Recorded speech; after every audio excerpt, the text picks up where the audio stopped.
আপনাদের সামনে আজকে একটা নতুন রেসিপি নিয়ে এসেছি চিলি পনির। তো আপনারা সবাই অনেকেই জানেন চিলি পনির কীভাবে বানাতে হয়, কিন্তু আমি একটু অন্যরকমভাবেই বানাই যখন আমার হাতে কম টাইম থাকে।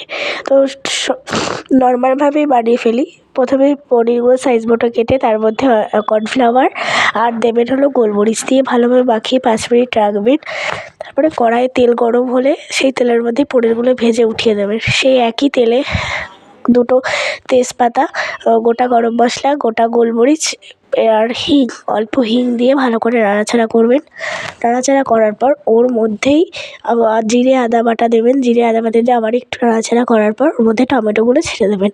টমেটো ছাড়ার পর একটু লবণ দেবেন যাতে টমেটোটা একটু তাড়াতাড়ি করেই নরমটা হয়ে যায়। এবার নাড়াচাড়া দিলে যখন দেখবেন উপরে তেলটা ভেসে এসেছে তখন ওর মধ্যে একটু কাশ্মীরি লঙ্কার গুঁড়ো দেবেন কালার আসার জন্য। তারপরে ওর মধ্যে দেবেন হলো টমেটো কেচাপ দেওয়ার পর ভালো করে নাড়াচাড়া করার পরে যখন দেখবেন ভালো করে উপর দিয়ে লেগে আসছে নিচ দিয়ে, তখন উপর দিয়ে তেল ছেড়ে এসেছে, তখন ওর মধ্যে পনিরগুলো দিয়ে দেবেন। পনিরগুলো দেওয়ার পরে ভালো করে নাড়াচাড়া করেন।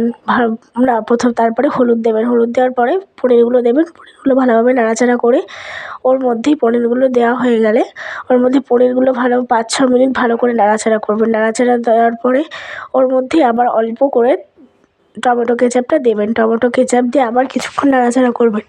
নাড়াচাড়া দেওয়ার পরে ওর মধ্যে আপনি যেই কর্নফ্লাওয়ারটা দিয়ে পনিরটা মাখিয়ে রেখেছিলেন ওই কর্নফ্লাওয়ারের মধ্যেই যেই জলটা দেবে ওই জলটা কর্নফ্লাওয়ারের মধ্যে মিশিয়ে ওই পনিরের মধ্যে দিয়ে দেবেন। দিয়ে দেওয়ার পর কিছুক্ষণ রাখবেন, 5-6 মিনিট দেওয়ার পরে যখন ফুটে আসবে ঢাকনাটা উঁচু করে ওর মধ্যে গরম মশলা দিয়ে দেবেন। তারপরে কিছুটা ধনেপাতা আর ঘি দেবেন, না হয় বাটার, যে কোনো একটা দেবেন। ঘি বাটার দিয়ে তারপরে ভালো করে নামিয়ে পরিবেশন করুন। খুব